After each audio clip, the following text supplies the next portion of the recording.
வார்த்தைக்கு நேராக நம்முடைய கவனத்தை நான் திருப்புவோம். ஜெபத்தை குறித்து தொடர்ந்து அநேக வாரங்களாக, கிட்டத்தட்ட 4-5 வாரங்களாக உங்களோடு பேசி வருகிறேன். இன்னைக்கும் இந்த செய்தி ரொம்ப ஷார்ட்டாக தான் இருக்க போது, அதனால முழு கவனத்தோட நீங்க கவனிக்கும்படி உங்களை அன்பாய் கேட்கிறேன். ஜெபத்தினுடைய பலன்கள், தி எஃபெக்ட்ஸ் ஆஃப் பிரேயர். ஜெபம் ஜெபம் ஜெபம்னு நம்ம முக்கியத்துவம் ஏன் இவ்வளோ முக்கியத்துவப்படுத்துகிறோம்னா, ஆண்டவராகிய இயேசு கிறிஸ்துவும் அவர் இந்த பூமியிலே வாழ்ந்த நாட்களிலும் சரி, அவர் பூமியிலிருந்து பரலோகத்திற்கு எடுத்துக்கொள்ளப்பட்டதுக்கு அப்புறமும் சரி, அவர் செய்து கொண்டிருக்கிற ஒரு வேலை என்னன்னு சொன்னாங்க, ஜெபம் அப்படின்னு நம்ம பார்த்தோம் இல்லைங்களா? எபிரேயர் 7வது அதிகாரம் 25வது வசனத்துல நம்ம ஒரு வசனத்தை வாசிக்கிறோம். எடுத்துக்கொள்ளுங்கள், எபிரேயர் 7வது அதிகாரம் 25வது வசனம் வாசிக்கலாம். மேலும் தமது மூலமாய் தேவனிடத்தில் சேருகிறவர்களுக்காக வேண்டுதல் செய்யும்படிக்கு அவர் எப்பொழுதும் உயிரோடு இருக்கிறவராகையால் அவர்களை முற்றும் முடிய ரட்சிக்க வல்லவராயும் இருக்கிறார். இப்போ இந்த பூமியில் இருக்குமோ அவர் 3.5 வருஷம் ஊழியம் பண்ணாருங்க, கரெக்டா? இந்த 3.5 வருஷத்துல அவர் தூங்குறதுக்குலாம் அவ்வளோ டைம்லாம் இல்லை. ஏன்னா 3.5 வருஷத்துல முடிஞ்ச அளவுக்கு என்ன பண்ணணும், சுவிசேஷத்தை சொல்லணும், தேவ ராஜ்யத்தை கட்டணும். அதனால மேக்சிமம் நைட் டைம்ல என்ன பண்ணிடுறாரு, இவர் போய் ஜெபம் பண்ண ஆரம்பிச்சாரு. மாலைக்கு போயிடுறாரு, தனித்திருந்து பிதாவோடு அவர் ஜெபிக்கிறத நம்ம பார்க்கிறோம். ஸோ இந்த பூமியில் இருக்கும் போதும் ஜெபிக்கிறாரு. அதுக்கப்புறமா பரத்துக்கு எடுத்துக்கொள்ளப்பட்டதுக்கு அப்புறமும் இப்பயும் பிதாவினுடைய வலது பார்சத்தில் உட்கார்ந்து என்ன பண்றாருங்கன்னா, நமக்காக வேண்டுதல்களை செய்து கொண்டே இருக்கிறார் அப்படின்னு சொல்லி நம்ம பார்க்கிறோம். இப்போ இந்த ஒரு காரியமே நமக்கு ஒரு ஃபோக்கல் பாயிண்ட்னா நம்ம பார்வையினுடைய மையமாக இருக்க வேண்டும். இயேசு கிறிஸ்துனுடைய வாழ்க்கையில நான் உங்களுக்கு ஏற்கனவே சொன்ன மாதிரி, அவங்களுக்கு போதகம் பண்றது எப்படி, எல்லாரும் முன்னாடி நீட்டா ட்ரெஸ் பண்ணி மேடையில் நிற்பது எப்படி, இதெல்லாம் டீச் பண்ணல. ஏசப்பா அவங்களுக்கு கற்றுக் கொடுத்தது ஜெபிப்பது எப்படி, இதுதான் டீச் பண்ணியிருக்கிறார். அதே மாதிரி அந்த தேவாலயத்தை சுத்திகரிக்கும் போது கூட அந்த தேவாலயத்தை பத்தி சொல்லும் போது அவர் என்ன சொல்றாரு, என்னுடைய வீடு சகல ஜனத்தார்க்கும் ஜெப வீடு என்று சொல்லப்படும். அப்ப அந்த அவர் காலத்துல இருந்த அந்த தேவாலயத்தையும் அவர் என்ன பேரு தான் சொல்றாரு, ஜெப வீடு என்று சொல்லுகிறார். சோ ஜெபம் என்பது, அதாவது நிறைய பேர் சொல்லுவாங்க, நிறைய பேர் அந்த பேலன்ஸ் மாறி கர்த்தருடைய வசனம் போய் வெறும் ஜெபம்னு சொல்லி வசனத்தை படிக்காம இருப்பாங்க. ஒரு சிலர் பார்த்தீங்கன்னா வசனத்தை தியானிப்பாங்க, வசனத்தை கேட்பாங்க, ஆனால் ஜெபமே இருக்காது. ஆனா நம்ம ரொம்ப தெளிவா புரிந்து கொள்ள வேண்டும், இது ரெண்டுமே அதாவது சரி சமமாக, கர்த்தருடைய வார்த்தையும் சரி ஜெபமும் சரி நம்முடைய வாழ்க்கையில ஈக்குவல் இம்பார்ட்டன்ஸ், சரி சமமான முக்கியத்துவங்களை நாம் கொடுக்காவிட்டால் நம்மளுடைய வாழ்க்கையில, ஆவிக்குரிய வாழ்க்கையில நம்மளால் நிலை நிற்க முடியாது என்பதை நாம் புரிந்து கொள்ள வேண்டும். நான் கடந்த வாரங்களில் அநேக விதமான ஜெபங்களை குறித்து நான் பேசினேன், ஞாபகம் இருக்கும்னு நினைக்கிறேன் இல்லைங்களா? மன்றாட்டு ஜெபம், அப்புறம் முறையீட்டு ஜெபம், ஆசீர்வதிக்கும் ஜெபம், சபிக்கும் ஜெபம், இப்படி பல ஜெபங்களை உங்களோடு கூட நான் பகிர்ந்து கொண்டேன். ஆனா இந்த நாளிலே ஜெபம் உண்டு பண்ணுகிறதான 4 அதாவது பிரதிபலன்கள், the effects of prayer, 4 effects of prayer, முக்கியமான 4 பிரதிபலன்களை குறித்து உங்களோடு நான் பேசி நான் முடிக்க விரும்புகிறேன். ஆகையினாலே நான் ரொம்ப ஷார்ட்டாக தான் பேச போறேன், முழு கவனத்தோடு கவனிங்க. 4 பாயிண்ட் தான் நான் சொல்ல போறேன். முதலாவது, ஜெபம் ஆண்டவராக இயேசு கிறிஸ்து நமக்கு கற்றுக் கொடுத்ததும் சரி, ஆண்டவராக இயேசு கிறிஸ்துனுடைய வாழ்க்கையிலிருந்து நாம் கற்றுக்கொண்டதும் சரி, அவர் ஜெபிக்கும் போது முதலாவது அவர் சொல்ற ஒரு காரியம், prayer always brings a reward. ஜெபம் என்பது நமக்கு ஒரு வெகுமதியை கொண்டு வருகிறதாக இருக்கிறது. அதற்கு ஆதாரமாக ஒரு வசனத்தை எடுத்து வாசிப்போம். மத்தேயு 6வது அதிகாரம் 6வது வசனம் வாசிப்போம். மத்தேயு 6:6 சேர்ந்து வாசிக்கலாமா? நீயோ ஜெபம் பண்ணும்போது உன் அறை வீட்டிற்குள் பிரவேசித்து உன் கதவை பூட்டி அந்தரங்கத்தில் இருக்கிற உன் பிதாவை நோக்கி ஜெபம் பண்ணு. அப்பொழுது அந்தரங்கத்தில் பார்க்கிற உன் பிதா வெளியரங்கமாய் உனக்கு பலன் அளிப்பார். இப்ப நல்லா கவனிக்கணும், பதில் அளிப்பார் வேற, பலன் அளிப்பார் வேற. இங்க என்ன வசனம் இங்க என்ன வார்த்தை போட்டிருக்குது? பதில் அளிப்பார்னா போட்டிருக்கு, பலன் அளிப்பார். பலன் வேற, பதில் வேற. நிறைய நேரங்கள்ல நம்ம என்ன பண்றோம்னா, ஒரு ஜெபம் பண்றோம், ஒரு ஜெபம் பண்ணி அந்த ஜெபத்திற்கு ஒரு பதில் வரணும் அப்படின்னு நம்ம எதிர்பார்க்கிறோம், கரெக்டா? ஆனா நிறைய நேரங்கள்ல பதில் வர்றது கிடையாது. பதில் ஒருவேளை தாமதமாகிற மாதிரி இருக்கலாம், ஒருவேளை நம்ம எதிர்பார்த்த மாதிரி பதில் வந்திருக்காது. இப்போ நல்லா கவனிக்கணும், நீங்க ஜெபிக்கும் போது பதிலை எதிர்பார்த்து ஜெபிக்கிறீங்களா, பலனை எதிர்பார்த்து ஜெபிக்கிறீங்களா? ரெண்டுக்கும் வித்தியாசம் இருக்குது. பதிலை எதிர்பார்த்து ஜெபிக்கும் பொழுது நாம் துவண்டு போய் விடுவோம். ஏனென்று சொன்னால் நமக்குன்னு ஒரு ஃபிக்ஸ்டு பதில் வச்சிருப்போம். நமக்குன்னு ஒரு ஃபிக்ஸ்டு ஆன்சர் வச்சிருப்போம். இந்த ஆன்சரின் படி கர்த்தர் எனக்கு பதில் கொடுத்தாதான் அந்த பதிலை நான் என்ன பண்ண முடியும், ஏற்றுக்கொள்ள முடியும். ஆனா பலன், ரிவார்டு அப்படின்றது என்னன்னா நமக்கு மறைக்கப்பட்டது. ஆனா அது கர்த்தர் கொடுப்பார்.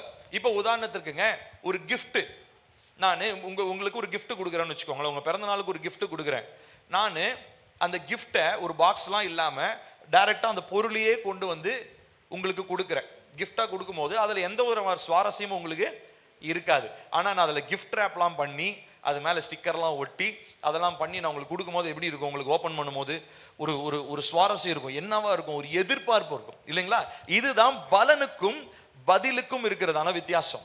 நிறைய நேரங்களில் ஜெபத்திலே பதிலை நாம் எதிர்பார்க்கிறோம். அதாவது அதுவும் நம்ம எதிர்பார்க்கிற மாதிரி பதில் ஏசப்பா தரணும்னு நம்ம எதிர்பார்க்கிறோம். ஆனா பாத்தீங்கன்னா ஒண்ணு பதில் தர மாட்டேன்றாரு, இல்ல தந்தாருன்னா வேற தராரு, இல்ல லேட்டா தராரு. ஆக மொத்தம் நம்ம எதிர்பார்க்கிறது எதுவுமே நடக்க மாட்டேங்குது. ஆனா எதிர்பார்க்கிறது தான் பிரச்சனையே.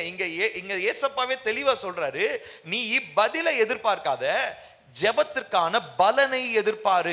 பலன் என்று சொல்லும் பொழுது அது எந்த ஃபார்ம்ல வேணா இருக்கும், அது எப்படி வேணாலும் இருக்கும். அது வேற உங்கள் சரீரத்துக்கு கொடுக்கப்படுகிற பலனா இருக்கலாம், உங்களுக்கு உண்டாகிற பொருளாதார ஆசீர்வாதமா இருக்கலாம், உங்களுடைய குடும்பத்தில் நீங்க ரொம்ப நாளா ஜெபிச்சு நீங்க அந்த ஜெபத்துக்காக பிரேயரே அதை மறந்தே போயிருப்பீங்க, ஜெபம் பண்ணி மறந்துருப்பீங்க, அதற்கான பதில கர்த்தர் கொடுக்கிறவரா இருக்கலாம். சோ பலன் என்று சொல்லும் பொழுது அது உங்களுடைய கண்களுக்கு மறைக்கப்பட்டது, ஆனால் நிச்சயமாக உங்களை வந்து சேருகிறதாக இருக்கிறது. நான் சொல்றது புரியுதுங்களா? அப்ப ஜெபிக்கும் போது பதில் கொடுப்பார் என்ற எதிர்பார்ப்பை விட நமக்கு பலன் அளிப்பார் என்கிறதான எதிர்பார்ப்பு தான் அதிகம் இருக்கணும். நான் சொல்றது புரியுதுங்களா? பக்கத்துல பார்த்து சொல்லுங்க, ஜெபிக்கும் போது பதில் கொடுப்பார் என்கிற எதிர்பார்ப்போட பலன் அளிப்பார் என்கிற எதிர்பார்ப்போடு ஜெபிங்க. ஹல்லேலூயா.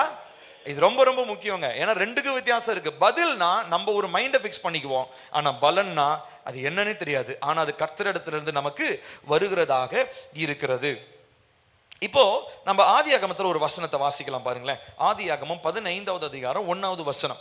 இங்க ஆபிரகாமை பத்தி நம்ம வாசிக்கிறோம். ஆதியாகமம் 15:1 வாசிக்கலாமா?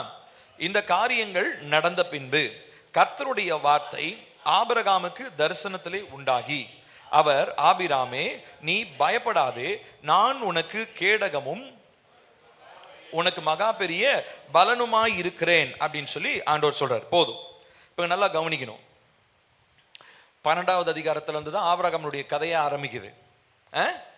இப்போ இன்னும் குழந்தை பிறக்கல. குழந்தைக்காக சொல்லிட்டார் ஆண்டவர், ஏப்பா நான் உனக்கு வயசான காலத்தில் என்ன பண்ண போறேன், நான் குழந்தை தரக்க போறேன். ஓகே, எல்லாம் ஓகே. இப்போ இவருடைய ஜெபம் என்னவா இருக்கும்? ஜெபம் என்னவா இருக்கும்? ஏசப்பா தேவனே, எனக்கு வாக்கு பண்ணின நீர் உண்மை உள்ளவர், எப்படியாவது நீங்க இதை தருவீங்க நான் நம்புறேன் அப்படின்னு சொல்லி விசுவாசத்தோட மேபி அவர் ஜெபம் பண்ணியிருக்கலாம். அவருடைய எதிர்பார்ப்பெல்லாம் அதை பொறுத்து, அதை சார்ந்து தான் இருந்தது. அவருக்கு எப்படியாவது ஒரு சந்ததி உருவாகணும். ஏன்னா கூட இருந்து அவங்களுடைய மனைவி வேற சொல்றாங்க, ஒருவேளை என் மூலமா சந்ததி உருவாகலைன்னா இந்த அடிமை பெண்ணாகி ஆகார் மூலமானாச்சும் அட்லீஸ்ட் நமக்கு ஒரு சந்ததி உருவாகும், அதனால அவங்கள நீங்க உங்களுடைய மனைவியாக எடுத்துக்கொள்ளுங்க அப்படின்ற ஆலோசனையெல்லாம் வேற அந்த பக்கம் வருது. ஆனா அதுக்கு நடுவுல ஜெபிக்கிற இந்த மனுஷன் ஆபிரகாமுக்கு கர்த்தர் சொல்ற பதில், நான் உன் திரும்ப ஒருவேளை உனக்கு ஒரு பையனை கொடுப்பேன் அப்படின்ற மாதிரி அவர் எதிர்பார்த்திருந்த பதில் அதுவா தான் இருந்திருக்கும்னு நினைக்கிறேன், இல்லையா? ஏன்னா ஆண்டவர் 12வது அதிகாரத்துல அது வாக்குத்தத்தம் பண்ணிட்டாரு. ஆனா இவர் எதிர்பார்த்தது இவருக்கு வரல. ஆனா அவர் பண்ற ஜெபத்துக்கு ஒரு பலன் வருது. அது என்ன பலன்? அதுதான் ஆண்டவர் சொல்றாரு, நீ பயப்படாதே, நான் உனக்கு கேடகமும் உனக்கு மகா பெரிய பலனுமாய் இருக்கிறேன். நல்லா கவனிக்கணும். அவர் எதிர்பார்த்து கொண்டிருந்தது வேறு. அதுக்கு முன்னாடி பார்த்தீங்கன்னா ஒரு மெல்கிசேதேக்கினுடைய காரியங்களை நம்ம பார்க்கிறோம். மெல்கிசேதேக்கு அவர் தசம பாகம் கொடுக்கிறத பார்க்கிறோம். அப்புறம் வந்து ஆபிரகாம், லோத்து, இவங்களுடைய சம்பவம்லாம் பார்க்கிறோம். இப்போ இந்த டைம்ல ஆபிரகாமுக்கு தேவைன்னு ஒன்று, அட்டர் மோஸ்ட் தேவைன்னா ஆபிரகாமுக்கு என்ன தெரியுமா தேவை? வயசானவராகி போயிட்டாரு. இப்போ அவருக்கு யாருன்னு என்ன தேவை? ஒரு சந்ததி தேவை. அவர் பேரை சொல்றதுக்கு அவருக்கு ஒரு சந்ததி தேவை. ஆனா அந்த நேரத்துல அவர் எதிர்பார்க்கிற அந்த பதில தேவன் கொடுக்கல. என்ன சொல்றாரு? நான் உனக்கு பயப்படாதே, நான் உனக்கு கேடகமும் உனக்கு மகா பெரிய பலனுமா இருக்கிறேன். இங்க நல்லா கவனிக்கணும், இது பதில் கிடையாது, இது ஜெபத்தினாலே உண்டாகிற பலன். புரியுதுங்களா உங்களுக்கு? ஸோ ஜெபத்தினால உண்டாகிற பலனை நம்மளால என்ன பண்ண முடியாதுன்னா அது யூகிக்கவே முடியாது. அது எப்படி இருக்கும்? இப்போ நீங்க ஜோம் பண்றீங்க ஒரு காரியத்திற்காக. இப்போ உதாரணத்துக்கு உங்க பிள்ளையினோட ரட்சிப்புக்காக ஜோம் பண்றீங்கன்னு வச்சுக்கோங்க. இப்போ பிள்ளையினோட ரட்சிக்காக ஜோம் பண்ணும்போது நீங்க ஒரு இமேஜினேஷன் லைட்டானாச்சும் இருக்கும். என் பிள்ளை வருவான், ரட்சிக்கப்படுவான், தேவ சமூகத்தில் நின்று சாட்சி சொல்லுவான், தேவனுக்காக எழும்பி நிற்பான்னு ஒரு இமேஜினேஷன் இருக்கா? இது பேர் பதில்.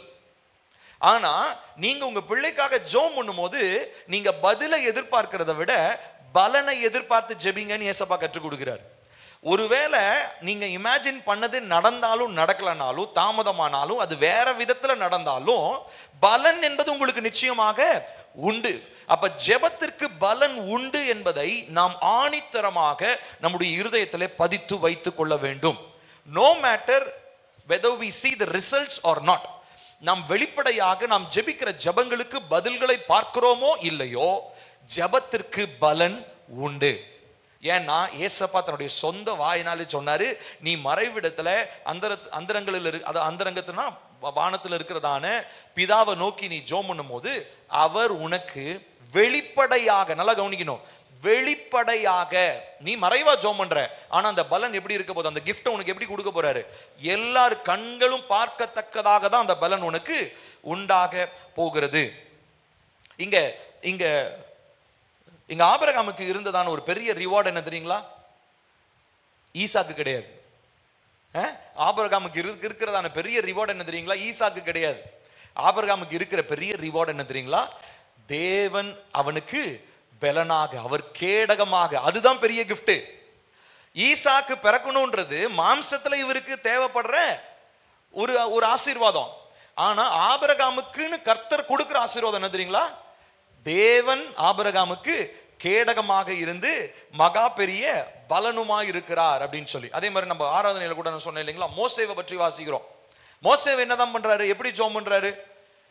ஆண்டவரே நீங்க அதை பண்ணீங்க, இதை பண்ணீங்க, இதெல்லாம் ஓகே, காடையை கொடுத்தீங்க, அப்புறம் மண்ணாவை பொழிஞ்சிங்க, இதெல்லாம் ஒரு பக்கம் இருக்கட்டும். ஆனா எங்களை விசேஷமா, எங்களுடைய இந்த இஸ்ரவேலர்களாகிய எங்களுக்கு விசேஷமானது என்ன தெரியுமா? உம்முடைய பிரசன்னம்.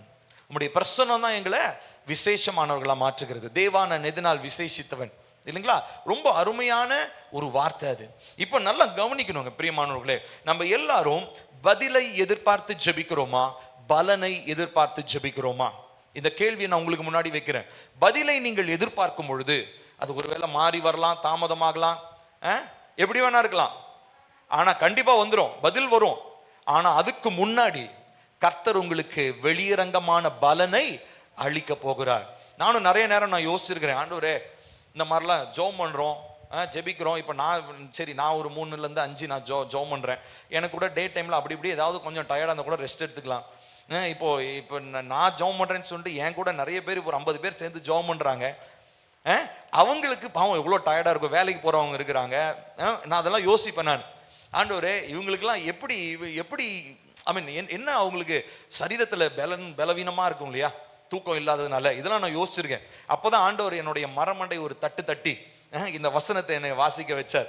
ஸோ இந்த வசனம், இந்த மத்தேயு 6:6 பலன் அளிப்பார் என்கிறதான அந்த வார்த்தையை நான் ரொம்ப, ஏன்னா இதுக்கு முன்னாடி நான் அதை பல தடவை வாசிச்சிருக்கேன், ஆனால் அந்த பலன் பதில் அப்படின்றதுக்கான வித்தியாசத்தை நான் புரிஞ்சு கொள்ளவே இல்லை. இப்போதான் கர்த்தர் எனக்கு அதை தெளிவுபடுத்தினார். அப்போ பலன் அப்படின்றது, அப்போ கர்த்தர் என்கிட்ட பேசினார், இவங்க எல்லாம் ஜெபம் பண்றாங்கல்ல, இவங்க ஜெபம் பண்ற காரியம் நடக்குதோ இல்லையோ, ஆனா இந்த ஜெபத்திற்கான பலனை அவர்கள் நிச்சயமாய் அடையாமல் போகவே மாட்டார்கள் என்று சொல்லி ஒரு உறுதியை கர்த்தர் எனக்கு கொடுத்தார். அதுக்கப்புறம் நான் என்னோட சேர்ந்து நான் அந்த 50 பேர், இப்போ 55 பேர் நம்ம குரூப்ல, அந்த குரூப்ல இருக்கிறவங்க எல்லாரும், அஃப்கோர்ஸ் நம்ம சபை மக்கள் எல்லாருக்காகவும் ஜெபம் பண்றோம். பட் ஸ்பெஷலா இந்த அதிகாலை வேலையில தூக்கத்தெல்லாம் கெடுத்து ஜெபம் பண்றாங்க பாத்தீங்களா, அவங்களுக்காக நான் ஸ்பெஷலா ஜெபம் பண்ண ஆரம்பிச்சேன். கர்த்தாவே அவங்களுக்கான பலனை நீங்க என்ன பண்ணுங்க, கொடுங்க. அவங்க ஜெபிக்கிறாங்க, தங்க தூக்கத்தெல்லாம் ஒடுக்கி, தூக்கத்தெல்லாம் ரொம்ப இருந்தாலும் அதெல்லாம் அதுக்கு தாண்டி அவங்க ஜெபம் பண்ணணும்னு ஒரு வைராக்கியத்தில் ஜெபம் பண்றாங்க. இதற்கான பலன் உம்மிடத்தில் இருந்து உண்டு என்று சொல்லி நான் அவர்களுக்காக நான் ஜெபிக்கிறேன், உங்களுக்காக நான் ஜெபித்து கொண்டிருக்கிறேன். ஸோ முதலாவது, ஜெபத்திற்கு பலன் உண்டு. பதில் இல்லை என்றாலும் பலன் உண்டு. பதிலும் இருக்கும், ஆனா நம்ம எதிர்பார்க்கிற மாதிரி அது இருக்க போறது இல்லை. எதிர்பார்க்கிற நேரங்களில் அது வராமல் இருக்கலாம், ஆனா நிச்சயமா ஜெபத்திற்கும் பதில் உண்டு. இரண்டாவதா, ஜெபம் என்பது நம்முடைய வாழ்க்கையிலே ஒரு உருமாற்றத்தை ஏற்படுத்துகிறது. Prayer brings transformation and revival. ஒரு வசனத்தை வாசிப்போம். லூக்கா 3வது அதிகாரம் 21 22 வசனங்கள். லூக்கா 3 21 to 22 வாசிப்போம். ஜனங்கள் எல்லாரும் ஞானஸ்நானம் பெற்றபோது இயேசுவும் ஞானஸ்நானம் பெற்று ஜெபம் பண்ணுகையில் வானம் திறக்கப்பட்டது. 22 வசனம். பரிசுத்த ஆவியானவர் ரூபம் கொண்டு புறாவை போல அவர் மேல் இறங்கினார். வானத்திலிருந்து ஒரு சத்தமும் உண்டாகி, நீர் என்னுடைய நேசகுமாரன், உம்மில் பிரியமாயிருக்கிறேன் என்று உரைத்தது. மற்ற எல்லா சுவிசேஷங்களையும் ஏசப்பா ஞானஸ்தானம் பெற்றுக்கொண்டார் மாத்திரம் தான் இருக்கு. ஆனா லூக்கா சொல்றாரு, ஞானஸ்தானம் பெற்றுக்கிட்டு அந்த ஆத்திலே நின்று ஒரு ஜோம் பண்றாராம். யாரு? ஜீசஸ் ஜோம் பண்றாரு. 21 வசனம் பாருங்க. இயேசு என்ன பண்றாருங்க? ஞானஸ்தானம் பெற்று ஜெபம் பண்ணுகையில், he was praying. அதனாலதான் 4 சுவிசேஷத்தையும் நம்ம படிக்க வேண்டியது அவசியம். நிறைய பேர் கேட்டிருக்காங்க, இயேசு ஒருத்தர் தானே, இயேசு ஒருத்தரை பத்தி எதுக்கு இத்தனை புத்தகம் எழுதணும்? 4 பேர் 4 பரிமாணங்களில் என்ன பண்ணியிருக்காங்க? எழுதியிருக்கிறாங்க. ஸோ ஒருத்தர் கேப்சர் பண்ணாத ஒரு டீட்டெயிலை வேற ஒருத்தர் கேப்சர் பண்ணியிருக்கிறார். இப்போ உதாரணத்திற்கு இயேசு செஞ்ச முதல் அற்புதத்தை மத்தேயும் எழுதல, மார்க்கும் எழுதல, லூக்காவும் எழுதல. ஆனால் யார் எழுதியிருக்கிறா? யோவான் எழுதியிருக்கிறார். காண ஒரு கல்யாணத்தில் தண்ணீரை திராட்சை ரசமா மாத்தினது. ஸோ 4 சுவிசேஷமே நமக்கு ரொம்ப ரொம்ப முக்கியம். சரி, இப்போ கவனிங்க. ஏசப்பா என்ன பண்றாரு? ஞானஸ்நானம் பெற்றுக்கொண்டு சும்மா அப்படியே எந்திரிச்சு போல, இல்லை ஞானஸ்தானம் பெற்ற உடனே நம்ம நினைக்கிற மாதிரி அப்படியே பரிசுத்த ஆவியான் ஒரு புறாவை போல வந்தது. இந்த சம்பவம் மட்டும் நடக்கல. அவர் அந்த இடத்துல ஒரு ஃபியூ மினிட்ஸ் ஆஃப் பிரேயர் அவர் பண்றதை பார்க்கிறோம். ஜெபத்தை அவர் செய்கிறத நம்ம பார்க்கிறோம். ஸோ ஜெபம் பண்ணும்போது நடக்கிறது என்ன? 22 வசனத்துல பாருங்க. 21 வாசிக்கிறோம், வானம் திறக்கப்படுகிறது. So when you pray you have direct access to heaven. நீங்கள் ஜெபிக்கும் போது உங்களுக்கும் பரலோகத்திற்குமான ஒரு இணைப்பு ஒன்று ஏற்படுகிறது. நீங்க ஜெபிக்கும் போது தான் நடக்குது. நான் உங்களுக்கு நம்ம பிரேயர்ல, அந்த மார்னிங் பிரேயர்ல கூட நான் சொல்றேன் இல்லைங்களா, ஜெபிக்கும் போது நம்ம எல்லாரும் சிங்காசனத்துக்கு முன்னாடி முழங்கால் படிக்கிட்டு ஜெபிக்கிறோன்றதை நீங்க உணர்ந்து கொள்ளுங்க. நான் திரும்ப நான் சொல்லுவேன். ஏன்னா கர்த்தர் எனக்கு எப்பயுமே பிரேயர் டைம்னாலே எனக்கு உடனே என்னுடைய கண்களுக்கு முன்பதாக வர்ற காட்சி அதுதான். சிங்காசனத்துக்கு முன்னாடி நான் முழங்கால் படிக்கிட்டு ஜெபிப்பது தான் என் கண்ணுக்கு வரும் எப்பயுமே. எந்த பிரேயர்னாலும் சரி, எங்க பிரேயர் பண்ணாலும் சரி. அப்போ இங்க நல்லா கவனிக்கணும். ஜெபம் அப்படின்னும் போதே ஒரு விஷயத்தை புரிஞ்சுக்கோங்க. உங்களுக்கு பரலோகத்திற்கான ஒரு அனுமதி உடனடியாக என்ன ஆயிடுதுங்க? இம்மீடியட், அடுத்த செகண்ட் இல்ல, அந்த மில்லி செகண்ட்லயே ஹெவனுடைய டோர், பரலோகத்தினுடைய வாசல் என்ன ஆகுது? உங்களுக்காக திறக்கப்படுகிறது. You have access. கர்த்தருடைய பரலோகத்திற்கு உங்களுக்கு போவதற்கான முழு அதிகாரமும் முழு அனுமதியும் உங்களுக்கு கிடைக்கிறது. ஸோ முதலாவது வானம் திறக்கப்படுது. அடுத்து 2வது நடக்குதுங்களா? 22 வசனத்துல பரிசுத்த ஆவியானவர் ரூபம் கொண்டு புறாவை போல் அவர் மேல் இறங்கினார். அவர் மேல புறாவை போல இறங்கினார். நம்ம மேல தேவ ஆவியனுடைய நிறைவு நம்ம மேல ஊற்றப்படுகிறது. ஸோ ஃபர்ஸ்ட் என்ன நடக்குது? ஜெபம் பண்ண உடனே heavens are being opened, பரலோகம் திறக்கப்படுகிறது. அடுத்ததா ஆவியினுடைய நிறைவு நம்ம மேல ஊற்றப்படுகிறது. அடுத்து 3வதா என்ன வருதுங்களா? ஒரு சத்தம் வருது. என்ன சத்தம்? நீர் என்னுடைய நேசகுமாரன், உம்மில் பிரியமாயிருக்கிறேன் என்று சொல்லி உரைத்தது. இப்ப நல்லா கவனிக்கணும். இந்த ப்ராசஸ் தான் நம்ம பிரேயர் பண்ணும்போது ஆக்சுவலா நடக்கிறது. இதுதான். வானம் திறக்கப்படுகிறது, ஆவின் நிறைவு ஊற்றப்படுகிறது, கர்த்தருடைய வாயிலிருந்து வார்த்தைகள் நமக்காக பேசப்படுகிறது. கர்த்தர் வெளிப்பாடுகளை நமக்கு கொடுக்கிறார். Revelations are being revealed. நம்ம ஜெபிக்கும் போது நமக்கு என்ன கிடைக்குது தெரியுமா? வெளிப்பாடுகள் கிடைக்கிறது. நிறைய நேரம் நம்மளுடைய பிரேயர் லைஃப், நான் உண்மையாக சொல்றேன், இந்த 21 days பிரேயர், அடுத்து நம்ம இன்னும் வர நாட்கள் நிறைய பிரேயர் பண்ண போறோம். இப்போ நல்லா கவனிங்க. பிரேயர் பண்ண ஒரு மாற்றம் ஒன்று வரணும். என்ன மாற்றம்னா, நம்ம யாரோ ஒருத்தருக்கு கர்த்தர் கொடுத்த வெளிப்பாட்டை வச்சு நம்ம வாழ போறது இல்ல. நமக்கு கர்த்தர் புதிய வெளிப்பாடுகளை ஜெப நேரத்தில் என்ன பண்ண போறாரு? கொடுக்க போகிறார். இப்படிப்பட்ட பிரேயர் லைஃப் தான் நம்ம எல்லாருக்கும் வேண்டும். எத்தனை பேர் ஆமென் சொல்றீங்க? ஹல்லேலூயா. இப்ப கர்த்தர் எனக்கு வெளிப்படுத்தினார் அப்படின்னு நான் இங்க சொல்றது ஓகே, சபைக்கு வெளிப்படுத்தலாம், அதை நான் சொல்லலாம். ஆனா நீங்க ஜெபிக்க உங்க தனிப்பட்ட வாழ்க்கையில அந்த ஜெபத்துல உண்டாகிற ஒரு விஷயம் தெரியுங்களா? நியூ ரெவலேஷன்ஸ், உங்களை பத்தி, உங்க குடும்பத்தை பத்தி, உங்களை சுற்றி இருக்கிற காரியங்களை பத்தி வெளிப்பாடுகளை கர்த்தர் என்ன பண்றாருங்க? உங்களுக்கு கர்த்தர் கொடுக்கிறார். நம்ம இந்த ரெவலேஷனை நம்ம மறந்துட்டோம், புறக்கணிச்சிட்டோம்னு சொல்லி சொன்னா நம்மளுடைய பிரேயர் லைஃப் வேற யாரோ ஒருத்தருடைய வெளிப்பாடை சார்ந்துதான் நம்மளுடைய ஜெப வாழ்க்கை இருக்கும். நான் சொல்றது புரியுதுங்களா? ஆனா அது வளருவதற்கான ஒரு அறிகுறி கிடையாது. அதாவது ரட்சிக்கப்பட்ட புதுசுல, சர்ச்சுக்கு வர புதுசுல யாரோ ஒருத்தங்களுக்கு கர்த்தர் வெளிப்படுத்தினதை கேட்டு நம்ம வாழ்ந்தோம், அதை சொல்லி ஜெபம் பண்ணோம். ஆனா ஜெபிக்க ஜெப வீரனாக, ஜெப வீராங்கனையாக நீங்கள் மாற்றப்படும் பொழுது கர்த்தர் உங்களுக்கு பிரத்யேகமான வெளிப்பாடுகளை பரலோகத்திலிருந்து என்ன பண்றாரு, உங்களுக்கு ஏற்படுத்துகிறார். சோ இதுதான் நாம் பார்க்கிறது. மூன்றாவதா இந்த வானத்திலிருந்து ஒரு சத்தம் உண்டாகுது அப்படின்னு சொல்லி. இதே மாதிரி இன்னொரு இடத்துல ஆண்டவராகிய இயேசு கிறிஸ்து மறுரூபமாக்கப்பட்டதையும் நம்ம பார்க்கிறோம். லூக்கா 9:29 பாருங்க. அங்க நடக்கிற காரியத்தை நாம் வாசிப்போம். லூக்கா 9:29 வாசிக்கலாமா? இங்கேயும் பாருங்க. இப்ப மற்ற 3 சுவிசேஷத்துல வந்து எலியாவும் மோசேவும் வந்து பேசிட்டு இருந்தாங்கன்னு மாத்திரம் தான் இருக்கு. ஆனா இங்க ஜீசஸ் ஜோம் பண்ணாருன்னு இருக்கு. கரெக்டா வாசிப்போம். அவர் ஜெபம் பண்ணுகையில் அவருடைய முக ரூபம் மாறிற்று, அவருடைய வஸ்திரம் வெண்மையாக பிரகாசித்தது.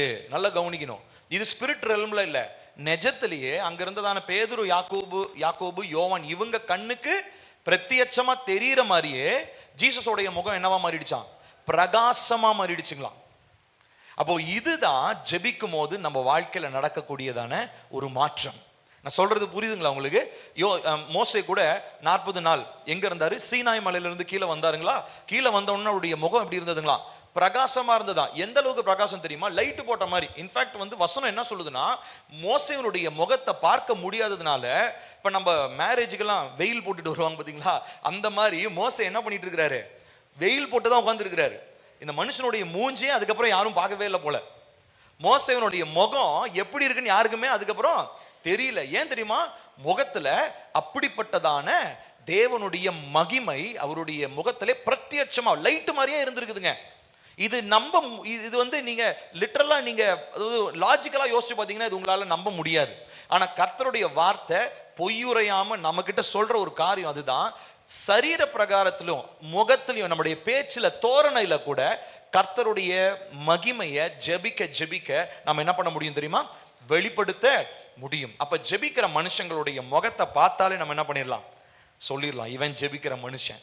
ஜெபிக்காதவனுடைய முகம் அப்படி ஆப்போசிட்டா வச்சுக்கோங்க, கருவடைஞ்சு போயிருக்கும், முகம் களை இழந்து போயிருக்கும்.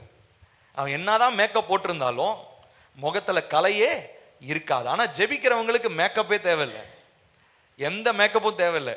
நேச்சுரல் பியூட்டி, காட்ஸ் க்ளோரி உங்களுடைய நேச்சுரல் இயற்கையான அழகாக உங்களுடைய முகத்தை பொலிவாய் மாற்றுகிறதாக இருக்கிறது. அல்லேலூயா. பாருங்க, ஏசப்பாக்கு அதுதான் நடந்திருக்கு. அடுத்ததான் என்ன ஆகுதுங்க, அவருடைய வஸ்திரம் வெண்மையாக பிரகாசித்தது. பாருங்க, இதெல்லாமே பிரேயர் பண்ற டைம்ல நடந்த விஷயம். இது ஜீசஸ்க்கு மாத்திரம் இல்லை, இது நமக்கும் இதே தான் நடக்குது. சோ ஃபர்ஸ்ட் அவருடைய முகம் மாற்றப்படுது, அடுத்ததா அவருடைய வஸ்திரம் வெண்மையா மாறுது. சோ டோட்டல் பிசிக்கல் அப்பியரன்ஸ் பத்தி சொல்லப்படுது. அடுத்த வசனம் பாருங்க. மோசே எலியா எனும் 2 பேரும் மகிமையோட காணப்பட்டு அவருடனே சம்பாஷணை பண்ணுகிறார்கள், பேசுறாங்க. அப்ப ஹெவன்லி என்கவுண்டர்ஸ் நடக்கணும் பிரேயர் டைம்ல. ஹல்லேலூயா. நான் சொல்றது புரியுதுங்களா? ஹெவன்லி என்கவுண்டர்னா வேற யாருக்கோ இந்த மாதிரி ஒரு மனுஷன் இருந்தாராம், அவர் இப்படி ஜோம் பண்ணாராம், அவர் ஜோம் பண்ணோன்னு இப்படிப்பட்ட காரியம்லாம் நடந்துச்சான் அப்படின்னு நீங்க கேட்டுட்டு இருந்தீங்க பாத்தீங்களா? அது இனிமே உங்க வாழ்க்கையில நடக்கும். எப்போ? ஜெபம் என்பது நம்முடைய வாழ்க்கை லைஃப் ஸ்டைலா மாறணும். அதாவது ஜெபம் இல்லைன்னா என்னால எதுவுமே முடியாதுங்க அப்படின்ற அளவுக்கு அப்படியே ரத்தத்துல ஊறி போன மாதிரி இருந்தா நம்முடைய வாழ்க்கையில இந்த காரியங்கள் நடக்கும். ஸோ முதலாவது லூக்கா 3:21-22 வாசிச்சோம். முதலாவது பரலோகம் திறக்கப்படுகிறது, ஆக்சஸ் கிடைக்கிறது. இரண்டாவதா தேவனுடைய ஆவியானவர் நம்மை மூடுகிறார், நம்மை நிரப்புகிறார். மூன்றாவதாக வெளிப்பாடுகள் நமக்கு உண்டாகிறது. நான்காவதாக இயேசு கிறிஸ்துவினுடைய முகம் மாற்றப்பட்டதை போல நம்முடைய முகம் பிரகாசிக்கிறது. ஐந்தாவதாக நம்முடைய சரீரத்தினுடைய தோற்றம் ஆடை முதற்கொண்டு மாற்றப்படுகிறது. அடுத்ததா ஆறாவதா நம்ம பார்க்கிறது மோசே எலியா இருவர் வந்தார்கள் அப்படின்னு சொல்லி. ஸோ அப்போ ஹெவன்லி என்கவுண்டர்ஸ், தேவ தூதர்களை சந்திக்கிறது, இயற்கைக்கு அப்பாற்பட்ட சம்பாஷணைகள், இயற்கைக்கு அப்பாற்பட்ட அந்த தெய்வீக கலந்துரையாடல்கள் ஜெப நேரத்துல நமக்கு வரும். இது நீங்க நம்புறீங்களா இல்லையான்னு எனக்கு தெரியல, நான் நம்புறேன். ஹல்லேலூயா. நீங்க ஜெபிக்க ஏசப்பாவை லிட்டரலா உங்க ரூம்ல நீங்க பார்க்க போறீங்க. ஏங்க அவ்வளவுதானே உங்க ஆமேன்லாம்? ஏங்க எத்தனை பேர் இந்த தெய்வத்தை பார்க்கறதுக்கு தவம் கடந்துகிட்டு இருக்கிறாங்க? ஹல்லேலூயா. நீங்க ஜெபிக்கிறத உங்க லைஃப் ஸ்டைலா மாத்துங்க. ஏசப்பாவை முகமுகமா நம்ம பார்க்க போறோம். ஆமென். எங்க பரலோகத்துக்கு போயில்ல, நான் பரலோகத்துக்கு போய் செத்ததுக்கு அப்புறம் அது வேற. பூமியில நீங்க இருக்கும் போதே இயேசுவை நீங்கள் தரிசிக்க முடியும். என்னுடைய பிரேயர் லைஃப்ல அல்டிமேட் டைம் அதுதான்.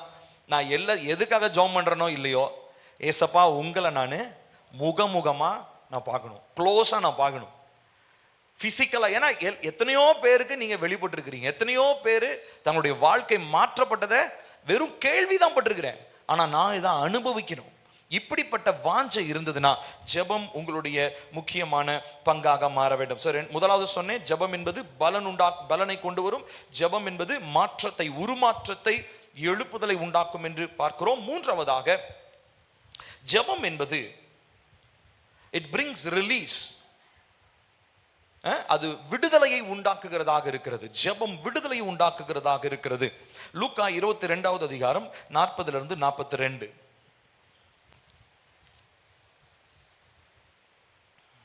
லூக்கா 22 40 - 42 வாசிப்போமா?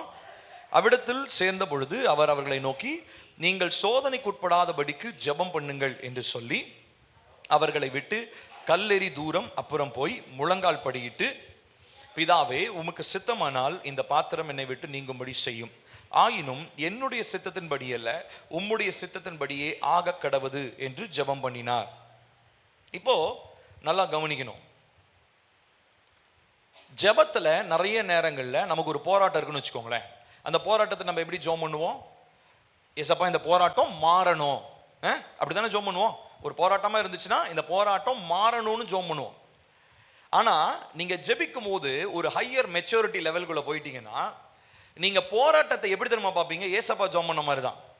ஒருவேளை இந்த போராட்டம் உங்க சித்தத்தின்படி வந்துச்சுன்னா இதை தாண்டி வருவதற்கான பலனை எனக்கு நீங்க தாங்க. ஜெபத்துல நமக்கு கிடைக்கக்கூடிய முதிர்ச்சி அதுதான். குழந்தைகளா ஜெபம் பண்ணும்போது என்ன ஜெபம் பண்ணுவோம்?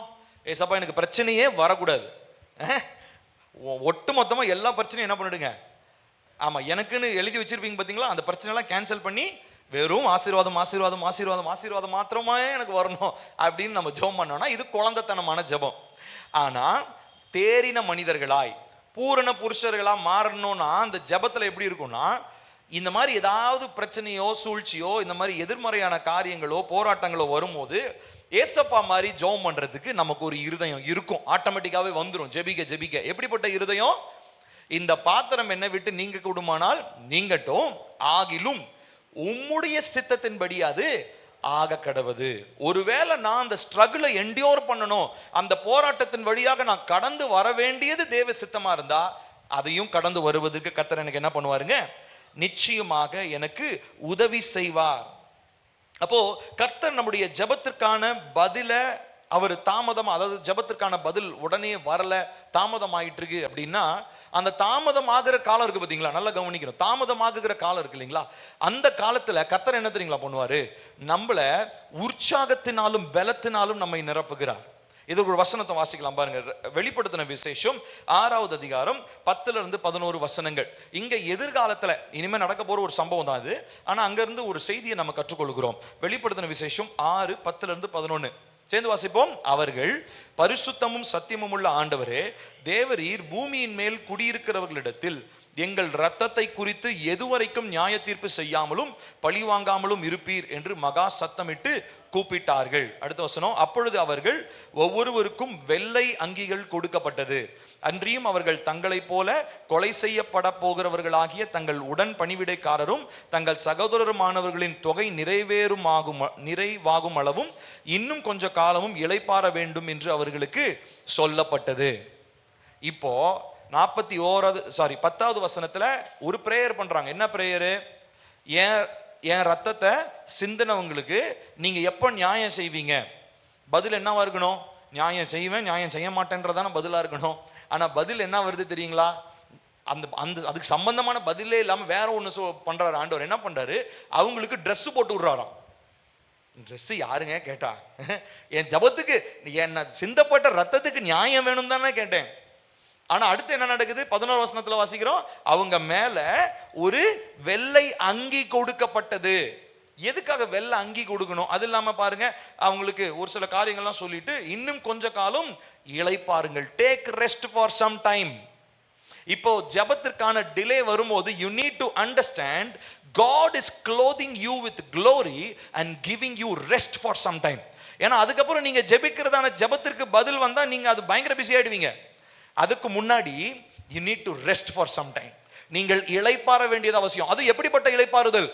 கர்த்தருடைய சமூகத்திலிருந்து அந்த மகிமையை தரித்து கொண்டு, குளோரிய உங்களுடைய ஆடையாக போட்டுக்கொண்டு நீங்கள் இளைப்பாற வேண்டியது ரொம்ப ரொம்ப அவசியமா இருக்குது. நான் சொல்றது உங்களுக்கு புரியுதுங்களா? உங்களுக்கு எங்க நீங்க ஒரு விஷயத்துக்காக ஜெபம் பண்றீங்க, அந்த ஜெபத்திற்கான பதில் தாமதமாகுதுன்னு தெரியுது. தாமதமாகுகிற காலத்துல ஏசப்பா உங்களை என்ன பண்றாருன்றதை கொஞ்சம் கவனிச்சு பாருங்க. நானும் என்னுடைய மனைவியும் நிறைய நேரங்களில் நாங்கள் பேசுவோம்.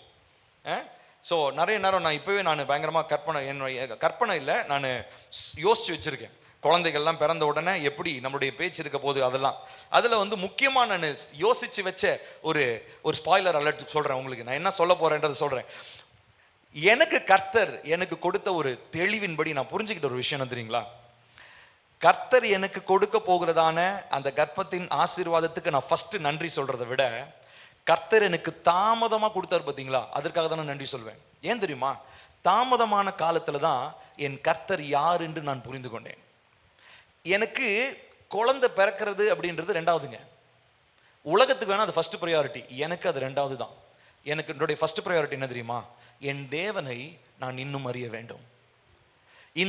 இப்போ இத்தனை வருஷம் தாமதமா, இப்போ திருமணமா இத்தனை வருஷத்துடைய தாமதத்தில் I have come to know who God really is. என் தேவன் யார் என்பதை நான் இத்தனை வருடங்களாக இன்னும் அதிகமாக நெருங்கிக்கிட்டே இருக்கேன், இன்னும் அதிகமாக நான் தெரிஞ்சுக்கிட்டே இருக்கிறேன். இப்போ நான் ஒன்று சொல்ல முடியும் உங்க முன்னாடி தைரியமா, எனக்கு இதெல்லாவற்றையும் விட எனக்கு என்ன தெரியுங்களா முக்கியம்? இந்த 10 வருஷமா 11 வருஷமா எத்தனை வருஷமா எனக்கு தெரியல, இத்தனை வருஷமா கர்த்தர் யார் என்பதை நான் அறிந்து கொண்டேன். இதுதான் எனக்கு கிடைச்ச பெரிய பலன். பதில் வேற, பதில் எத்தனாவது வருஷத்துல எனக்கு கிடைக்குதுன்னு எனக்கு தெரியல. ஆனா என்னுடைய பலன் என்ன தெரியுமா? என் தேவனை நான் அறிந்து கொள்கிறேன். என் தேவனை பற்றி கொள்ளுகிற இருதயம் எனக்கு உண்டாகுது. தேவன் எனக்கு ஒரு இளைப்பாறுதலை கொடுக்கிறார். கர்த்தர் தம்முடைய மகிமையினால் என்னை மூடுகிறார். நான் சொல்றது உங்களுக்கு புரியுதுங்களா? இதுதான் நீங்க ஜெபிக்கிறதான ஜெபத்திற்கு எதிர்பார்த்திருக்கிற பதிலும், அதுக்கு நடுவுல காத்துட்டு இருக்கிற இந்த காலகட்டத்திலையும் நடக்கிற விஷயம். அப்போ நீங்க ஒரு விஷயத்திற்காக ஜெபிக்கிறீங்க, அந்த விஷயத்திற்காக நீங்க காத்திருக்கும் போது என்ன பண்றீங்க? தேவனை விட்டு அந்த டைம்ல தூரமும் போயிடலாம். ஒருவேளை நான் இப்போ ஜெபம் பண்றேன், இப்போ மனுஷங்க லாஜிக்கலாக என்கிட்ட கேட்குற மாதிரி, நான் ஏசப்பா நான் ஊழியக்காரனா மேடையெல்லாம் நின்று பண்ணுறேன், எனக்கு நீங்கள் இந்த அற்புதத்தை செய்யலைன்னா என்ன ஏசப்பா, போங்க ஏசப்பா அப்படின்ட்டு நான் மனம் துவண்டு போய் பின்மாற்றத்துக்கு போகலாம்னா, ஒருவேளை ஒரு வேஷம் போட்டு ஒரு ஊழியக்காரனா நிற்பேன்னு வச்சுக்கோங்களேன். ஆனால் என்னுடைய இருதயத்தில் விசுவாசமோ எதுவுமே இல்லாமல் நான் இருக்கலாம். ஆனால் இப்போ என்னால் தைரியமாக சொல்ல முடியும், இத்தனை வருடங்களாக நான் சொல்கிற ஒரு காரியம் என்னன்னா, எனக்கு கர்த்தர் கொடுப்பார், அதில் எந்த மாற்றமும் இல்லை, பதில் உண்டு. ஆனால் அதில் இந்த இடைப்பட்ட காலத்தில், நான் காத்திருந்த காலத்தில் எனக்கு உண்டான பலன் என்ன தெரியுமா? தேவனுடைய இளைப்பாறுதலை பெற்றுக்கொள்கிறேன்.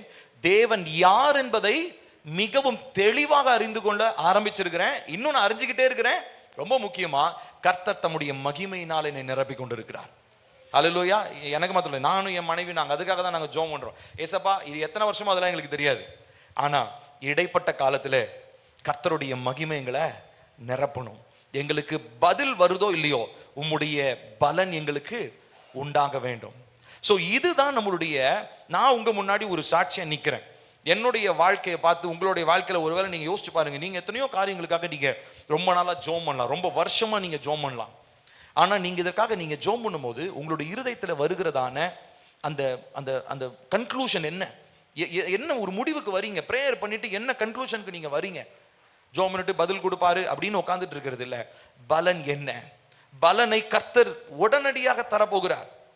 பதில் ஒருவேளை தாமதமாகலாம், ஆனா பலனை கொடுக்க கர்த்தர் ஆயத்தத்தோடு காத்துட்டு இருக்கிறார். நம்ம செய்ய வேண்டியது என்னன்னா, கான்ஸ்டன்டா கண்டினியூஸா நம்ம என்ன பண்ணணும்னா, அந்த ஜெப வாழ்க்கையில நம்ம என்ன இருக்கணுங்க, ஈடுபட்டு கொண்டே இருக்க வேண்டும். ஹல்லேலூயா.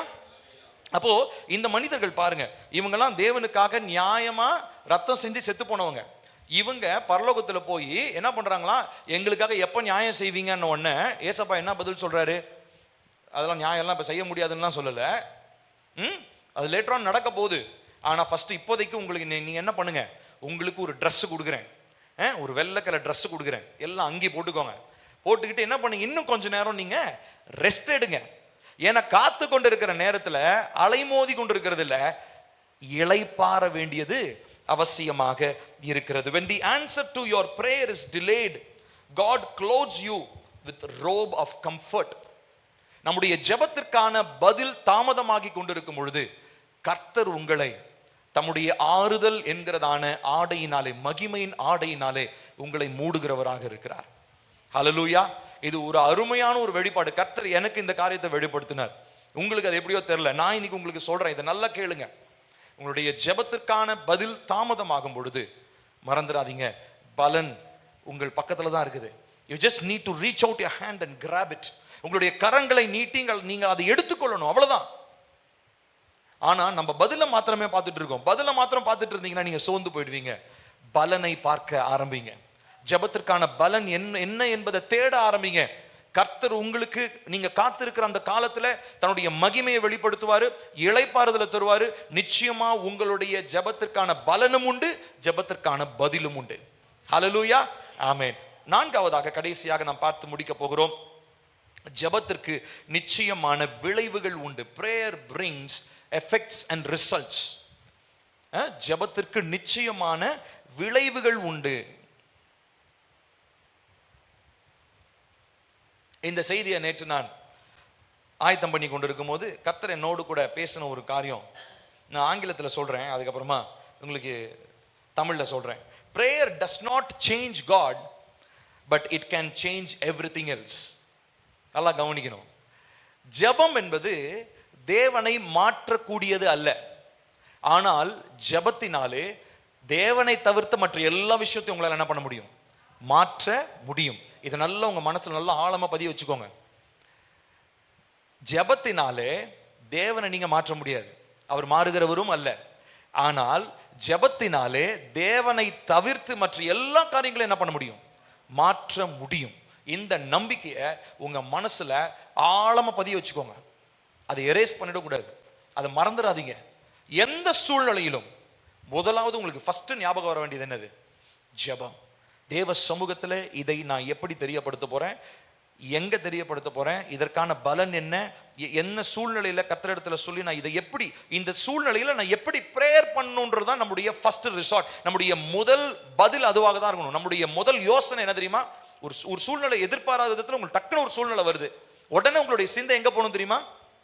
இதற்கு நான் எப்படி ஜெபிப்பது, இந்த ஜெபம் நான் எப்படி செய்யணும், இந்த ஜெபத்திற்கான பதில் என்ன, இந்த ஜெபத்திற்கான பலன் என்ன, இதை நம்ம இந்த நாட்களிலே ஆராய்ந்து பார்க்க வேண்டியது அவசியமாக இருக்கிறது. நம்முடைய வேதத்துல நான் அப்படியே கொஞ்சம் கூகுள் பண்ணிட்டு இருந்தேன். கிட்டத்தட்ட 650 ஜபங்கள் இருக்குதான் நம்முடைய வேதத்துல. 650 prayers. அதுல இன்னொரு ஸ்ட்ரேஞ்சர் ஒரு விஷயம், ஒரு ஃபேக்ட் ஒன்று சொல்றேன் பாருங்க. அதுல 450 ஜபங்களுக்கு தான் பதில் வந்துச்சான். என்னங்க இப்படி திடுதுப்புன்னு ஒரு குண்டு தூக்கி போடுறீங்க? 650ல பைபிள்ல 650 ஜபம் மொத்தத்துல, அதுல 450 ஜபத்துக்கு தான் பதில் வந்துச்சு. அப்ப மத்த ஜபத்துக்கெல்லாம் பதில் இல்லைனாலும் பலன் அவங்களுக்கு கிடைச்சிருக்கும். ஹல்லேலூயா. இப்போ ஒன்றும் இல்லைங்க, சிம்பிளா ஒரு எக்ஸாம்பிள். நீங்க எபிரேயர் 11 எடுத்து படிச்சு பார்த்தீங்கன்னா ரொம்ப அழகா தெரியும். விசுவாசத்தை பத்தி சொல்லுவாங்க. இதுல ஆபிரகாமுக்கு கர்த்தர் என்ன பண்ணாரு? வாக்கு, குழந்தை பிறக்கும் அப்படின்லாம் வாக்கு பண்ணாருங்க. ஆனா அவர் இன்னொரு சொன்ன விஷயம், உன்னுடைய சந்ததி எந்த தேசத்தை சுதந்திரிப்பாங்க? கானான் தேசத்தை சுதந்திரிப்பாங்க. ஆனா அவர் சுதந்திரிக்கிறதுக்கு முன்னாடி என்ன ஆயிட்டாரு? செத்து போயிட்டாரு. இந்த மாதிரி நிறைய பேருக்கு வாக்குத்தத்தம் வந்துச்சு, வாக்குத்தத்தத்தை நம்பினாங்க, வாக்குத்தத்தம் நிறைவேறதுக்கு முன்னாடியே செத்து போயிட்டாங்க. அப்ப எது வாக்குத்தத்தம் கொடுத்து என்னங்க பிரயோஜனம்? நீங்க வாக்குத்தத்தத்தை மாத்திரம் தான் பாக்குறீங்க. ஆனா ஏசப்பா எது தெரியுங்களா கவனிக்க சொல்லி சொல்றாரு? வாக்குத்தத்தத்தை பற்றி பிடிக்க தேவையான விசுவாசத்தை தான் ஃபோக்கஸ் பண்ண சொல்றாரு. வாக்குத்தத்தத்தை மாத்திரம் நம்ம நம்பி இருந்தோம்னா நமக்கு நடக்குமா நடக்காதான்ற ஒரு சந்தேகமே தான் எப்பயும் இருக்கும். ஆனா விசுவாசத்தோட நீங்க இருக்கும்போது கர்த்தர் நன்மையான காரியங்களை பலனாக, ஜெபத்தின் பலனாக கர்த்தர் நமக்கு கொடுக்க உண்மை உள்ளவராக இருக்கிறார். அதுவும் நம்ம இப்பெல்லாம் பயங்கரமா நம்ம என்ன சொல்றது, வைராக்கியத்தோட நம்ம ஜெபிக்கும் போது நிச்சயமா நம்முடைய பிரேயர்ஸ் என்ன ஆகாதுங்க? பதில் வராம பலன் இல்லாம போக போறதே இல்லவே இல்லை. ஸோ அப்போ நீங்க ஒன்று புரிஞ்சுக்கோங்க பிரியமானவர்களே, ஜெபத்திற்கு பதில் உண்டு. ஆனா நீங்க ஃபோக்கஸ் பண்ண வேண்டியது ஜெபத்திற்கான பலனை நீங்கள் கவனிக்க வேண்டும். பதில் லேட்டர் தான், செகண்டரி தான். ஆனா முதலாவது ஜெபத்திற்கான பலன் என்ன? நீங்க ஜெபிக்கும் போது நிறைய பலன் இருக்குது. இப்போ நான் சொன்ன மாதிரி நீங்கள் ஒருவேளை 3 to 5 நீங்கள் ஜோம் பண்ணும்போது ஃபிசிக்கலாக நீங்கள் ட்ரெயின்ட் அவுட்டாக இருக்கலாம், பலவீனமானவர்களாக இருக்கலாம். ஆனால் பகல் நேரத்தில் வேலை செய்கிறதுக்கு யாராவது இந்த மாதிரி ஜோம் பண்ணவங்க, நான் ஜோம் பண்ணேங்க அதனால் நான் மதியான நேரத்தில் மயக்கம் போட்டு கீழே விழுந்துட்டேங்கன்னு யாராவது சொல்கிறீங்க? யாராவது சொல்ல முடியுமா? அந்த மாதிரி ஏதாவது ஒரு சூழ்நிலை வந்திருக்கா? இல்லை. எங்கேருந்து பலன் வருது நமக்கு? தேவன் தான் தரார், ஆவியானவர் தான் நமக்கு தரார். ஹல்லேலூயா. இதுதான் பலன். நான் சொல்றது புரியுதுங்களா? சோ இப்படி ஜெபத்திற்கான பலன் மேல அந்த ரிவார்டு, அந்த வெகுமதியின் மேல உங்களுடைய ஃபோக்கஸ் இருந்ததுன்னா, பதில் தாமதமானாலும் மாறி வந்தாலும் நீங்க என்ன பண்ண மாட்டீங்க தெரியுமா? சோர்ந்து போகவே மாட்டீங்க. ஹல்லேலூயா. சோ 4 காரியங்களை பார்த்திருக்கோம். நம்ம யாவரும் எழுந்து நிற்போம், தேவனை நோக்கி பார்த்து நாம் இந்த ஜெபத்திலே வல்லவர்களாக மாறும்படி, ஜெப வீரர்களாக மாறும்படி நம்ம ஒப்பு கொடுத்து ஜெபிக்க போகிறோம். முதலாவது, ஜெபத்திற்கு பதில் தாமதமானாலும் முதலாவது பலன் உண்டு என்பதை பார்த்தோம். இரண்டாவதாக, ஜெபம் என்பது ஒரு உருமாற்றத்தையும் ஒரு எழுப்புதலையும் உண்டு பண்ணுகிறது என்று சொல்லி இயேசு கிறிஸ்துவனுடைய வாழ்க்கையை வைத்து பார்த்தோம். மூன்றாவதாக, ஜெபம் என்பது ஒரு விடுதலையை நமக்கு தருகிறது. அதாவது நம்மளுடைய இருதயத்தில் ஒரு புரிதலை ஏற்படுத்துகிறது. இந்த போராட்டங்கள் வந்தாலும் அதற்கு மத்தியிலே இது தேவனுடைய சித்தத்தின்படி வருகிறதா என்று ஆராய்ந்து பார்க்கக்கூடிய ஒரு இருதயத்தை கர்த்தர் நமக்கு கொடுக்கிறார். ஒருவேளை அது தாமதமானாலும், ஜெபத்திற்கான பதில் தாமதமானாலும், அந்த காத்திருக்கிற நேரத்தில் கர்த்தர் நம்மை இளைப்பாற பண்ணுகிறார், தம்முடைய மகிமை நிரப்புகிறார் என்று மூன்றாவதாக பார்த்தோம். நான்காவதாக நாம் பார்த்தோம், ஜெபத்திற்கு விளைவுகள் உண்டு, ஜெபத்திற்கு பதில்கள் உண்டு. அநேக ஜெபங்கள் நம்முடைய வேதத்தில் கேட்கப்பட்டிருக்கிறது, ஜெபத்திற்கான பதில்கள் வந்திருக்கிறது. ஒரு சில ஜெபங்களுக்கு பதில் வரலனாலும் நம்மளுடைய வேதத்தில், நம்மளுடைய பரிசுத்த வேதாகமம் மிகவும் தெளிவாக சொல்லுகிறது, ஜெபித்தவர்கள் தங்களுடைய பதிலை பார்க்கவில்லை என்றாலும் தங்களுடைய பலனை அவர்கள் அனுபவித்தார்கள். Hallelujah. Even if you don't see answers, you will receive your rewards. உங்களுடைய வெகுமதிகள் உங்களுக்கு உண்டு. ஆகையினால இந்த மதிய வேளையில நீங்க ஜெபத்துல நீங்க எவ்வளவு டிப்ரெஸ்டா இருந்தாலும் சரி, ஜெபம்னு சொல்லி ஒருவேளை உங்களுடைய வாழ்க்கையில நீங்க சோர்ந்து போயிருந்தாலும் சரி, நான் உங்களை பார்த்து உற்சாகப்படுத்த விரும்புகிறேன். பதில நீங்க ஃபோக்கஸ் பண்ணாதீங்க, பரமபிதா உங்களுக்கு கொடுக்கிற பலனை ஃபோக்கஸ் பண்ணுங்க. கர்த்தர் நிச்சயமாக காரியங்கள் எல்லாவற்றையும் நேர்த்தியாக செய்து முடிக்க உண்மை உள்ளவராக இருக்கிறார். ஹல்லேலூயா. நம்ம எல்லாரும் கண்களை மூடுவோம், தேவனை நோக்கி பார்ப்போம். தேவனை நோக்கி ஜெபித்த மனிதர்கள், விசுவாசத்தோடு காத்திருந்த மனிதர்கள் எத்தனையோ பேர் நம்ம அந்த எபிரேயர் 11வது அதிகாரத்தில் நம்ம வாசிக்கிறோம். ஆபிரகாமை பார்க்கிறோம், யோபுவை பார்க்கிறோம், சாலமோன், அன்னாள், யாபேஸ், எசேக்கியா ராஜா, சகரியா, இப்படி நிறைய பேருடைய வாழ்க்கையை நம்ம பார்த்து கொண்டே இருக்கிறோம். அவங்கள பத்தி பேசணும்னா நம்ம பேசிட்டே இருக்கலாம், நமக்கு டைமே பத்தாது. ஆனா இந்த நாட்களிலே நீங்கள் எந்த சூழ்நிலையில இருந்தாலும் சரி, எந்த இடத்துல இருந்தாலும் சரி, கர்த்தர் உங்களுக்கு வாக்குத்தத்தம் பண்ணினதை நிச்சயமாக நிறைவேற்ற உண்மையுள்ளவர். ஆனால் உங்களுடைய கவனம் பதிலின் மேல மாத்திரம் இருக்கக்கூடாது, கர்த்தர் உங்களுக்கு கொடுக்கிறதான மறைவான வெகுமதிகளையும் நீங்கள் எதிர்பார்த்திருக்க வேண்டும். நீங்க வெறுமனே பதில மாத்திரம் நோக்கி பார்க்காதீங்க. பதில் உண்டு, ஆனால் அதுக்கு முன்னாடியே கர்த்தர் பலன் அளிக்க போகிறார். அந்த பலன் எவ்விதத்தில் வருது, எந்த கிஃப்ட் ராப்ல வருதுன்னு நமக்கு தெரியாது. ஆனா அது ரகசியமாக வெகுமதியாக உங்களுக்கு கொடுக்க போகிறார் தேவன். அதை பெறுவதற்கு நீங்க ஆயத்தமா இருந்தீங்கன்னா இந்த ஜெப வாழ்க்கையில நாம் இன்னும் அதிகமாக ஒரு முதிர்ச்சியில நம்மளால வளர முடியும். இதனால கண்களை மூடி தேவனை நோக்கி பார்ப்போம். கர்த்தாவே, இந்த நாளிலே அப்பா, இந்த ஜெபத்தை குறித்து நீர் எங்களுக்கு கற்றுக் கொடுத்த ஒரு தெளிவிற்காக நன்றி அப்பா. இந்த நாட்களிலே இந்த உருமாற்றம் எங்களுக்கு அவசியம் என்பதை நாங்கள் அறிந்து கொண்டோமே அப்பா. இந்த ஜெபத்தில் பலன் உண்டு, பதில் வேறு பலன் வேறு என்று சொல்லி எங்களுக்கு வித்தியாசத்தை எங்களுக்கு நீர் கற்றுக் கொடுத்ததற்காக ஸ்தோத்திரம். ஆண்டவராக இயேசு கிறிஸ்து, நீங்க இந்த பூமியில் இருந்தப்பையும் சரி, இப்பவும் சரி அப்பா, அந்த ஜெபம் என்கிறதை முக்கியத்துவப்படுத்தி எங்களுக்காக இந்த பூமியிலும் ஜெபித்தீர், எங்களுக்காக பரலோகத்திலும் நீர் ஜெபித்து கொண்டிருக்கிறீர். ஆகையினாலே உம்மை போல அந்த ஜெப வாழ்க்கையை நாங்கள் அப்பா நடைமுறைப்படுத்த கர்த்தர் எங்களுக்கு உதவி செய்யுங்க. ஜெபத்தில் நாங்கள் சோர்ந்து போயிடக்கூடாதப்பா, ஜெபத்துல நாங்க ஒரு நாளோ அப்பா நாங்க நம்பிக்கை இழந்து விடக்கூடாதப்பா, தேவன் மேல் இருக்கிற விசுவாசத்துல நாங்க ஒருபோதும் குறை உள்ளவர்களா நாங்க போயிடக்கூடாதப்பா. இன்னும் அதிகமாய் ஜெபிக்க கூடியதான ஒரு ஜெப ஆவியை, ஒரு ஜெபத்துக்குரிய வைராக்கியத்தை உம்முடைய பிள்ளைகளாக எங்கள் மேல் கர்த்தர் ஊற்றுவீராக என்று சொல்லி நாங்கள் ஜெபிக்கிறோம் அப்பா. இந்த நாட்களிலே ஆண்டவராகிய இயேசு கிறிஸ்து, நீர் ஜெபம் பண்ணும் பொழுது வானங்கள் திறக்கப்பட்டது, ஆவியனுடைய நிறைவை பார்த்தீரே அப்பா, உம்மேல மகிமை உதித்தது, பிரகாசித்தது, உம்முடைய முகம் மகிமையாய் மாற்றப்பட்டது.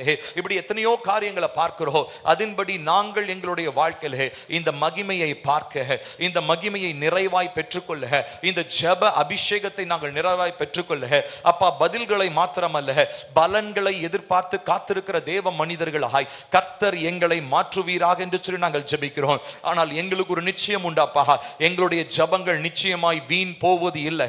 அவற்றுக்கான எல்லா பதில்களையோ நிச்சயமாக நீர் எங்களுக்கு ஏற்ற காலங்களிலே தர உண்மை உள்ளவர். ஆனால் இந்த காலகட்டத்தில் நாங்கள் காத்திருக்கிற இந்த காலகட்டங்களிலே நாங்கள் உறுதியாய் விசுவாசத்தில் இருக்கவும், உம்முடைய மகிமையை பெற்றுக்கொள்ளவும், உம்மாலே அடைகிற அந்த இளைப்பாறுதலை நாங்கள் பெற்றுக்கொள்ளவும் கர்த்தர் எங்களுக்கு உதவி செய்வீராக. ஜெபத்திலே ஒருபோதோ தோற்று போனவர்கள் யாரும் இல்ல அப்பா. ஜெபிச்சு ஜெபத்திற்கான பதில் வரலன்னு சொல்லி அப்பா தங்களுடைய இடங்களை விட்டு பின்மாற்றத்திற்கு போனவங்க ஒருவேளை இருக்கலாம். ஆனா நாங்க அப்படிப்பட்டவங்களா இருக்க போறது இல்லை. அதனாலதான் லூக்கா 18 நாங்க வாசிக்கிறோம், ஆகிலும் மனுஷகுமாரன் வரும்பொழுது அவர் விசுவாசத்தை காண்பாரோ என்று சொல்லி. ஆகையினால் இந்த நாட்களிலே கர்த்தாவே நாங்கள் விசுவாசத்தை இழந்து விடாதபடிக்கு இந்த ஜெப வாழ்க்கையில இன்னும் ஊக்கமாய் ஜெபிக்க, இன்னும் ஊக்கமாய் ஜெபிக்க அப்பா, நீங்க அந்தரங்கத்தில் இருக்கிற எங்கள் பிதா வெளிப்படையான இந்த பலனை நீர் எங்களுக்கு தரும்படியாக, உம்முடைய கரங்களிலிருந்து பெற்றுக்கொள்கிற அந்த பதில்களை நாங்கள் பார்க்கும்படியாக இந்த நாளிலே அந்த விசேஷித்த ஜெப அபிஷேகமோ ஜெப ஆவியோ விசுவாசத்தினால நீர் எங்களை பலப்படுத்துவீராக என்று சொல்லி ஜெபிக்கிறோம் அப்பா. இந்த நாளிலே அப்பா ஜெபித்த எங்களோடு கூட ஜெபித்து கொண்டிருக்கிற, ஜெபிக்க போகிற ஒவ்வொரு பிள்ளைகளுக்காக நன்றி சொல்கிறோம். விசேஷமா இந்த 21 நாட்கள் நாங்கள் விதமாய் அதிகாலை வேளையிலே உம்முடைய முகத்தை தேட, உம்முடைய சமூகத்தில் காத்திருக்க கர்த்தர் பலன் தந்து கொண்டிருக்கிறதற்காக ஸ்தோத்திரம். இனி வருகிறதான அடுத்த 7 நாட்களில் மாத்திரமல்ல, அதை தொடர்ந்து இன்னும் அடுத்து வருகிற நாட்களிலும் நாங்கள் உம்முடைய சமூகத்தில் அதிகமாய் ஜெபித்திருந்து, உம்முடைய வார்த்தையை தியானித்து, உம்முடைய வார்த்தையை உட்கொண்டு, உம்முடைய வார்த்தை எங்களுக்கு உணவாக மாற்றப்பட்டு, உம்முடைய ஆவி எங்களுடைய தாகம் தீர்க்கும் தண்ணீராக மாற்றப்பட்டு, எங்களுடைய உள்ளான மனிதனை பலனடைய கர்த்தர் எங்களுக்கு உதவி செய்யும். எங்கள் மாம்ச சரீரம் நாளுக்கு நாள் பலன் குறைந்து கொண்டே இருந்தாலும், எங்கள் ஆவி மனுஷனிலே நாளுக்கு நாள் நாங்கள் பலன் அடைந்து கொண்டே இருக்கிறோம். இதுதான் உங்களுடைய வார்த்தை எங்களுக்கு கற்றுக் கொடுக்குது. ஆகையினாலே இந்த நாட்களில் நாங்கள் எவ்வளவுதான் ஆரோக்கியமா இருக்கணும், எவ்வளவுதான் நாங்கள் ஹெல்த்தியா இருக்கணும்னு நினைச்சாலும், நாளுக்கு நாள் இந்த அழிவுக்குரிய சரீரம் அழிவை பார்க்க தான் போகிறது. ஆனால் உங்க சமூகத்தில் காத்திருக்கிற மனுஷங்களோ புது பலனை அடைவார்கள். அவர்கள் கழுகுகளைப் போல சட்டைகளை அடித்து உயர எழும்புவார்கள் என்று சொல்லி எழுதியிருக்கிறதே, அந்த வார்த்தை மாறாதது. ஆகையினாலே உள்ளான மனுஷனிலே பலன் அடைகிறவர்களாக எங்கள் ஒவ்வொருவரையும் கர்த்தர் மாற்றும்.